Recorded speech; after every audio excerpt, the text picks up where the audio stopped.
And 4,000 people in Canada died in the opioid crisis just last year, in the thousands. And today, families and caregivers are desperately looking for solutions.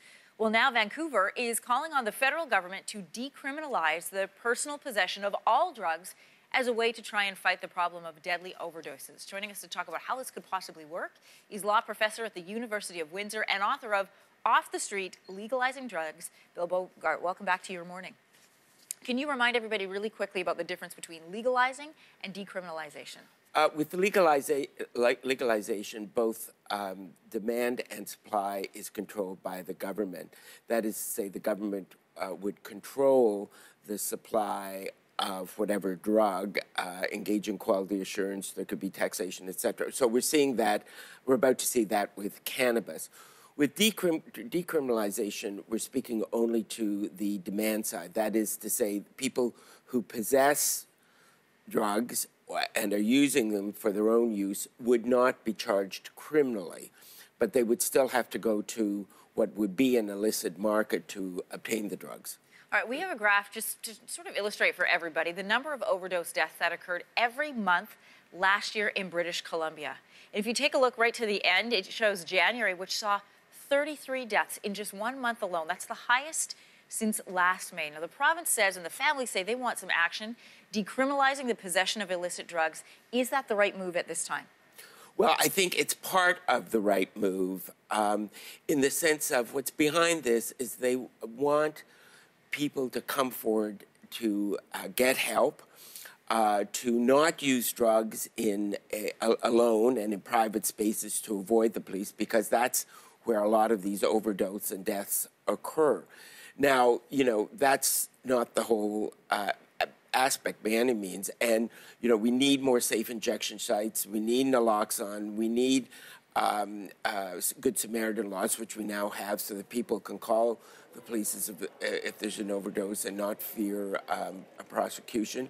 And we need these careful experimentation that we're seeing in BC, where they're going to set up these drug dispensing machines, so people will actually be able to have access to opioids rather than street fentanyl, so they won't be poisoned and overdose. Which almost seems like they're moving towards the legalization idea.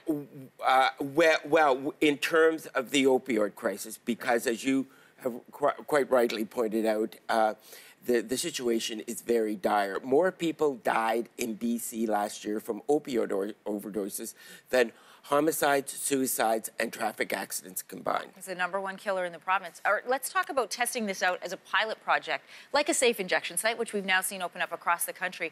Can we try this out in one city alone, or does that lead to other problems? Well, I think, there would be issues. You don't want to turn Vancouver, say, into a drug tourist haven where people come to Vancouver just to take drugs.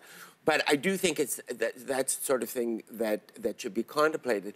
And, I think it's important to note when Vancouver called upon the federal government to decriminalize drugs, they didn't simply say the light switch should be flipped. They're saying assemble a panel of experts so that we'll do this in the most appropriate way possible. It can be monitored, etc. Now, if those panel of experts could say, the way to start out is a pilot project in Vancouver, that might be a way to go. People look to Portugal a lot as an example. Portugal was dealing with a severe drug overdose problem. They took action. They decriminalized the personal possession of all drugs. Let's just let our viewers see what actually happened to the drug-induced death rates in Portugal. In 2005, they went down to the lowest they'd seen in a while. The Trudeau government said, however, they are not going to look at decriminalizing drugs as an option. Why do you think Canada is so hesitant to try something like this out?